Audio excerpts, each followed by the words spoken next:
అక్క అక్క అసలు మీరు కనిపించకుండా వెళ్ళిపోయిన తర్వాత ఎన్ని జరిగాయో తెలుసా? తెలుసు తెలుసు అన్నీ తెలుసు.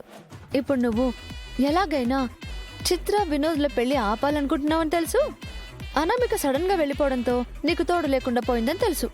అక్క మీరు ఇక్కడ లేరు కదా, అయినా మీకు ఇవన్నీ ఎలా తెలుసు? అంటే రీఎంట్రీ ఇస్తున్నాను కదా, అప్డేట్స్ అన్ని తీసుకుని వచ్చానన్నమాట. ఏంటో అక్క, ఒక్కోసారి మీరు మాట్లాడేది నాకు అస్సలు అర్థం కాదు. అది సరే గాని చిత్ర గురించి నిజం తెలుసుకొని అందరికీ చెప్పాలక్క. మీరు నాకు హెల్ప్ చేస్తారా? అందుకే కదా దేవుడు మళ్ళీ నన్ను ఇక్కడికి పంపించాడు. ఇద్దరం కలిసి వాళ్ళ పెళ్లి ఆపేద్దాం. అక్క, దేవుడు మిమ్మల్ని ఇక్కడికి పంపడం ఏంటి? అంటే ఎస్, నీకు నా అవసరం ఉందని దేవుడికి అర్థమైంది కాబట్టి నన్ను ఇక్కడికి పంపించాడు అని చెప్తున్నాను. ఓహో అలాగా.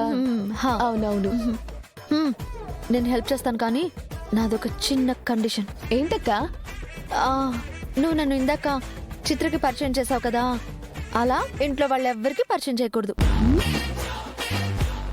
ఇక్కడి నుంచి నీ పక్కనే ఉంటాను, కానీ నన్ను పలకరించమని వాళ్ళకి చెప్పకూడదు, పరిచయం చేయకూడదు. ఓకేనా? అక్క, మీరు నా పక్కనే ఉంటే ఇంకా పలకరించమని ఎందుకు చెప్పడం? మిమ్మల్ని చూసిన వెంటనే వాళ్ళే పలకరిస్తారు కదా. నీకు అలా అర్థమైందా? వాళ్ళకి నేను కనిపించి నన్ను పలకరిస్తే ఓకే, నువ్వు వాళ్ళకి నేను అక్కడున్నానన్న విషయం చెప్పొద్దు అని చెప్తున్నా. అక్క,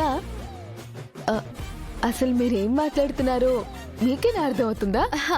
అర్థం అవుతుంది భాగి, నీకు కూడా మెల్లి మెల్లిగా అర్థం అవుతుంది. జస్ట్ ఫ్లోలో నన్ను ఫాలో అయిపో.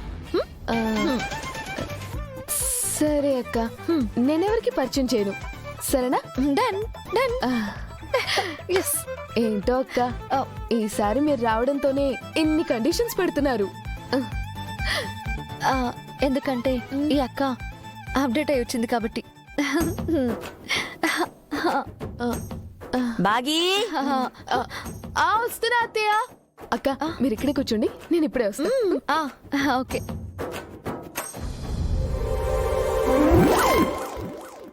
గుప్తా గారు, నా దగ్గర నిజం దాస్తారా?